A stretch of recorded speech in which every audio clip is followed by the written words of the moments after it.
Assalamualaikum warahmatullahi wabarakatuh. Salam sejahtera bagi kita semua. Kali ini kita akan kembali membahas soal ya. Dan di sini adalah materinya kaidah penulisan soal seperti itu. Jadi kalau materi ini masuk di SKB guru biasanya, kalau di tes P3K masuk kompetensi teknis ya. Jadi ini kemarin masuk kalau di tes SKB CPNS ya, karena juga ada SKB bidang di kompetensi teknis di P3K. Jadi kemungkinan ini juga akan keluar. Dan bagi kalian yang belum subscribe channel ini, silakan di-subscribe dulu agar tidak ketinggalan pembahasan-pembahasan soal yang berkaitan dengan tes P3K. Juga kalian yang ingin bergabung dengan grup belajar, silakan klik link ya, ada di deskripsi video ini. Kita langsung saja ya, karena materinya adalah kaidah penulisan soal, alangkah baiknya kita tahu dulu apa sih kaidah-kaidahnya. Jadi kaidah penulisan soal di sini aturan ya bagi kita seorang guru untuk menulis soal dengan baik dan benar seperti itu ya, atau dengan tepat yang seharusnya sesuai dengan aspek di sini. Nah, di sini ada 3 aspek, yaitu materi, konstruksi, dan bahasa. Jadi kita akan bahas satu persatu. Kalau materi itu antara lain harus sesuai indikator. Nah, harus sesuai indikator di sini maksudnya harus sesuai KD yang diajarkan, harus sesuai indikator yang diukur. Jadi jangan sampai kita memberikan soal yang tidak sesuai KD yang sekarang sedang dipelajari seperti itu. Jadi seharusnya KD 1, kalian memberikan soalnya KD 2. Nah, itu sudah menyalahi materi seperti itu. Lalu diberi batasan jawaban sesuai dengan tujuan pengukuran, sesuai jenjang seperti itu. Jadi kalau sesuai jenjang di sini maksudnya kalau untuk soal untuk anak kelas 1 SD, jadi alangkah baiknya sesuai jenjang seperti yang sesuai dengan soal untuk anak kelas 1. Jangan memberikan soal untuk kelas 3, jadi itu akan terlalu sulit ya bagi anak kelas 1 seperti itu. Selanjutnya adalah pengecoh atau distraktor berfungsi. Di sini pengecoh di sini kan selalu ada ya kalau di soal pilihan ganda. Jadi di opsi itu ada pengecoh seperti itu. Jadi paling hendak ada sedikitlah siswa yang menjawab jawaban itu atau opsi itu. Jadi kalau terlalu banyak berarti pengecohnya tidak berfungsi. Kalau terlalu sedikit atau bahkan tidak dipilih sama sekali, jadi itu juga tidak berfungsi seperti itu. Nah, itu dikatakan tidak sesuai dengan kaidah materi. Selanjutnya adalah terdapat satu jawaban yang benar. Nah, harusnya satu ya jawaban yang benar. Jangan sampai ada 2 jawaban yang benar di opsi seperti itu. Selanjutnya adalah dari segi konstruksi. Nah, di sini mengandung kata tanya atau perintah yang menuntut jawaban. Biasanya kalau yang kayak gini ini adalah untuk soal uraian ya. Jadi harus mengandung kata tanya atau kalimat perintah seperti itu ya. Jadi kalau biasanya di pilihan ganda itu kan tidak masalah ya. Biasanya ada titik-titik seperti itu. Jadi langsung ada opsi-opsinya. Jadi khusus yang di atas ini adalah untuk soal uraian. Kalau yang B petunjuk jelas. Nah, ini masuk ya ke semua jenis soal. Juga ada pedoman penskoran, tabel dan gambar jelas. Nah, maksudnya di sini kalau soal yang kalian bikin itu ada tabel ya, menyediakan tabel, alangkah baiknya tabelnya harus jelas seperti itu ya. Juga kalau ada gambarnya, misal gambar bagian mata. Jadi ditanyakan pupil itu di mana ya? Seperti itu, atau mana sih gambar pupil dari bagian mata itu. Nah, gambarnya juga harus jelas seperti itu. Juga tidak menunjuk jelas ke arah jawaban. Nah, ini seharusnya siswa itu tidak akan langsung tahu ya jawabannya, atau sebenarnya sudah disediakan clue yang terlalu jelas. Nah, itu juga tidak baik soal seperti itu. Jadi tidak ada effort atau usaha sama sekali dari siswa untuk menjawab soal. Nah, alangkah baiknya itu tidak seperti itu ya, atau memang tidak boleh seperti itu ya. Selanjutnya adalah tidak negatif ganda. Nah, tidak negatif ganda ini maksudnya ada kata yang bukan, sudah ada kata yang bukan dan masih ada kecuali seperti itu. Nah, itu dinamakan negatif ganda. Lalu tidak homogen dan logis. Nah, ini maksudnya yang baik itu adalah yang homogen dan logis. Nah, contoh soalnya lebih baik kita nanti langsung ke soal seperti itu biar jelas, atau biar langsung menangkap ya ini masuk mana sih seperti itu ya. Masuk dari segi konstruksi kah, materi kah, dan bahasa kah seperti itu. Jadi kita bisa lihat contoh soalnya nanti. Terus panjang opsi sama, tidak mengandung pertanyaan, semua jawaban benar. Nah, panjang opsinya sama, tidak ada opsi yang paling sedikit ataupun yang paling banyak, karena kemungkinan siswa akan menyangka ya bahwa jawaban yang beda sendiri, opsi yang beda sendiri itulah jawabannya, seperti itu. Nah, itu kan tidak baik seperti itu. Kebanyakan yang opsinya lebih panjang itulah jawabannya. Jadi siswa langsung menjawab itu. Nah, itu tidak baik ya, jadi tidak sesuai konstruksi. Juga tidak mengandung pernyataan semua jawaban yang benar. Nah, kita sebenarnya masih sering ya menemukan soal seperti ini. Jadi biasanya itu ada di opsi paling bawah ya. Jadi ada kalimat semua jawaban di atas benar. Nah, itu sebenarnya tidak boleh soal seperti itu karena tidak sesuai konstruksi. Jadi sudah menyalahi kaidah ya. Jadi soal seperti itu seharusnya dirubah atau diperbaiki atau dibuang seperti itu. Selanjutnya adalah angka dan waktu dari yang terkecil dan tidak bergantung soal sebelumnya. Nah, lebih jelasnya kita nanti ke contoh soalnya. Selanjutnya adalah dari segi bahasa. Nah, dari segi bahasa ini sedikit sekali ya. Intinya adalah yang berkaitan dengan bahasa yang digunakan dalam soal. Jadi harus komunikatif, menggunakan bahasa yang baik dan benar, tidak ambigu, tidak tabu, dan tidak mengulang frasa ya. Nah, sekarang kita masuk ke contoh soalnya. Di sini sudah ada soal ya, ada indikatornya yang ditulis di situ. Lalu pertanyaannya adalah badan usaha yang sesuai dengan demokrasi ekonomi adalah titik-titik. Nah, kuncinya adalah D.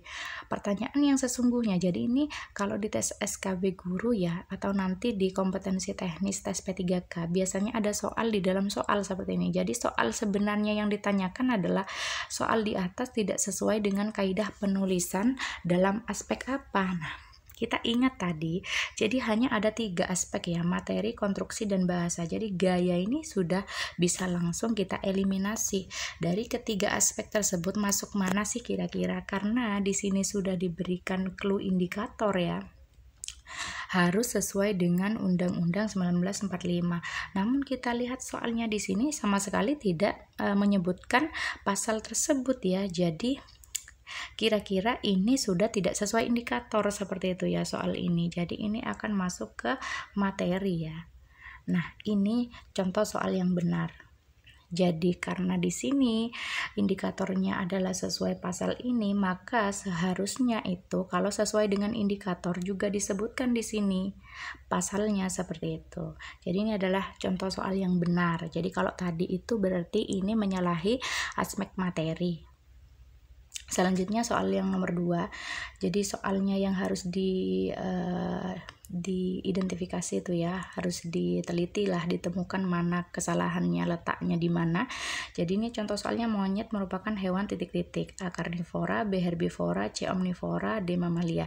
Jadi soal di atas kurang tepat dan menyalahi kaidah penulisan soal. Karena apa? Nah, di sini sekarang ditanyakan alasannya ya, kenapa, bukan masuk ke aspek yang mana. Jadi juga harus tahu, tidak hanya harus tahu aspek-aspeknya, namun juga harus tahu kenapa sih soal ini salah dan menyalahi aspek tersebut. Nah, kita lihat opsinya ya. Di contoh soalnya itu ada karnivora, herbivora, omnivora. Namun ada mamalia. Nah, karnivora, herbivora, omnivora ini kan pengelompokan hewan berdasarkan makanannya ya, seperti itu. Jadi kalau karnivora adalah pemakan daging, herbivora pemakan tumbuhan, lalu omnivora pemakan segala.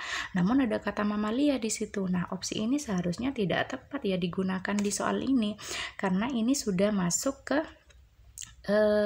menyalahi kaidah penulisan soal dalam segi konstruksi ya, yaitu tidak homogen dan logis. Jadi opsinya di sini tidak homogen ya, tidak sama.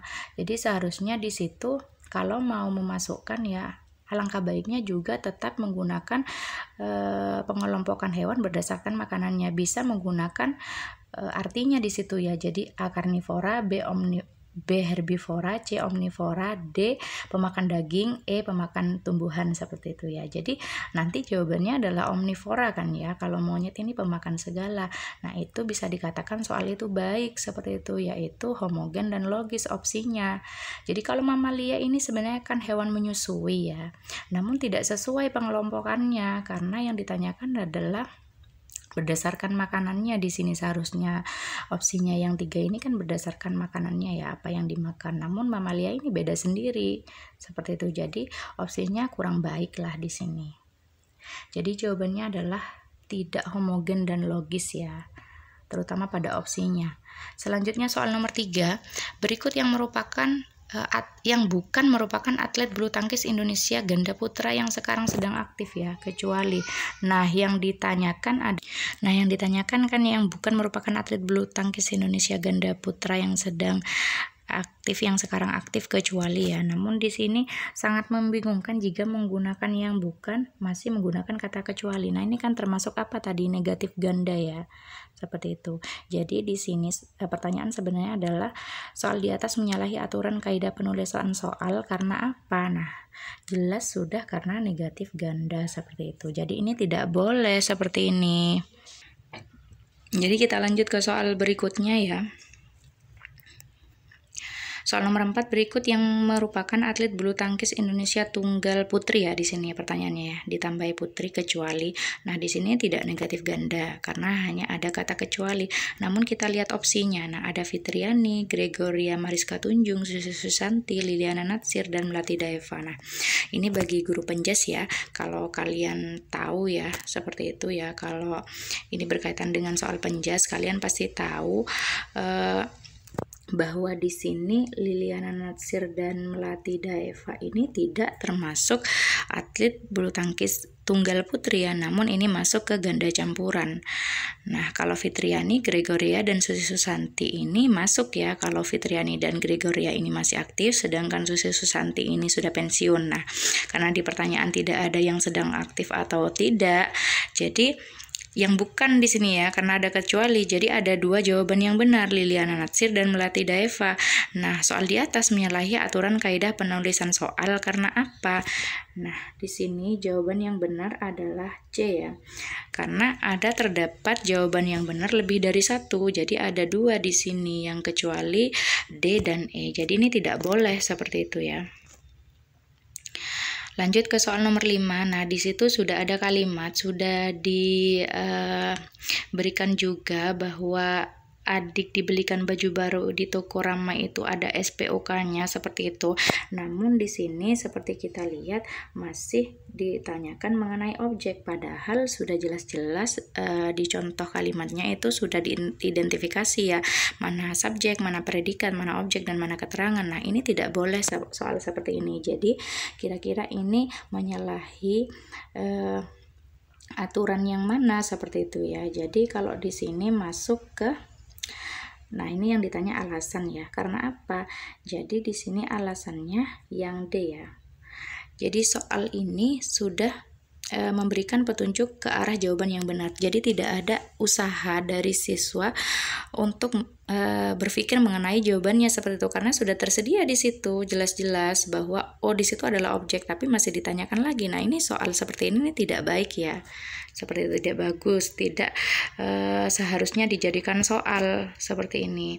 Jadi alangkah baiknya SPOK-nya tidak usah diberi seperti itu, tidak usah diberi keterangan di bawah kalimat itu. Jadi siswa itu harus mencari dulu mana sih kira-kira dari kata di atas, di kalimat di atas itu yang merupakan objek. Nah, itu baru bisa menjadi soal yang baik dan benar seperti itu. Kita lanjut ke soal nomor 6. Di situ pertanyaannya adalah faktor-faktor yang diperlukan dalam fotosintesis. Nah, itu adalah opsinya. Di situ juga ada KJ-nya adalah D ya. Nah, kira-kira kenapa soal di atas ini salah? Karena di sini kita lihat ya opsinya. Nah, kita lihat D di sini KJ-nya, namun D di sini lebih panjang jawabannya daripada yang lain. Nah, ini tidak boleh. Tadi kan opsinya itu harus sama panjangnya seperti itu ya. Tidak ada jawaban yang paling panjang atau tidak ada opsi yang paling panjang, tidak ada opsi yang paling sedikit. Jadi harus sama. Namun di sini opsinya terlalu panjang yang D. Jadi kemungkinan besar siswa akan sudah mengarah ke situ. Jadi kira-kira ini masuk ke kaidah penulisan soal yang mana? Jadi panjang opsi sama itu tadi masuk ke konstruksi ya. Jadi masuk ke konstruksi. Jadi yang benar adalah konstruksi. Ini menyalahi aspek konstruksi. Soal nomor 7. Berikut ini yang termasuk alat komunikasi adalah A. Telepon, B. Telegram, C. Radio panggil, D. Semua jawaban di atas benar. Nah, KJ-nya adalah D. Nah, karena memang benar telepon, telegram, dan radio panggil ini ketiganya merupakan alat komunikasi ya. Jadi kuncinya memang D. Namun soal seperti ini, seperti yang saya katakan sebelumnya ya, di slide sebelumnya, bahwa ini tidak baik ya untuk dijadikan soal seperti itu. Jadi di sini akan menyalahi kaidah apa? Nah, di sini tadi menyalahi kaidah konstruksi ya. Karena di sini mengandung kalimat semua jawaban benar. Nah, ini tidak baik kalau di soal seperti itu. Kalau yang A mengandung 2 jawaban benar. Nah, ini tadi kan masuk ke materi ya. Seharusnya ada 1 jawaban benar. Namun di sini 3-3-nya ini benar. Seperti itu. Jadi semua jawaban di A, B, C ini benar. Nah, itu masuk ke konstruksi. Kalau ada 2 jawaban benar itu masuk ke materi seperti itu ya. Jadi bedanya adalah kalau ada pernyataan atau kalimat semua jawaban di atas benar itu pasti sudah menyalahi konstruksi seperti itu ya. Namun jika di opsi ada 2 jawaban yang benar dan tidak ada pernyataan seperti ini, nah, itu masuk menyalahi materi seperti itu ya. Seperti tadi yang pemain tunggal putri bulu tangkis Indonesia kan ada 2 ya, karena diminta kecuali ada Melati Daeva dan Liliana karena keduanya adalah pemain ganda campuran. Jadi itulah jawabannya, karena ada 2 jawaban yang benar berarti itu menyalahi materi. Namun di sini ada pernyataan semua jawaban di atas benar meskipun jawaban yang benar itu lebih dari 1. Jadi ini tetap masuk konstruksi seperti itu ya. Jadi itu bedanya ya. Kita lanjut ke soal berikutnya. Tanaman gedang berkembang biak dengan ABCD itu. Jadi pertanyaan sebenarnya adalah, jadi ini soal di dalam soal di atas kurang tepat karena tidak sesuai kaidah penulisan soal dalam aspek apa. Nah, langsung saja ya, seperti saya katakan sebelumnya. Jadi gaya ini bisa langsung kita eliminasi. Ini hanya pengecoh ya sebenarnya ya. Jadi karena hanya ada 3, jadi kita fokus di 3 itu saja. Kita langsung eliminasi gaya ya. Antara materi bahasa dan konstruksi kira-kira masuk mana sih? Kita baca lagi ya soalnya. Tanaman gedang. Nah, gedang di sini maksudnya pisang mungkin ya.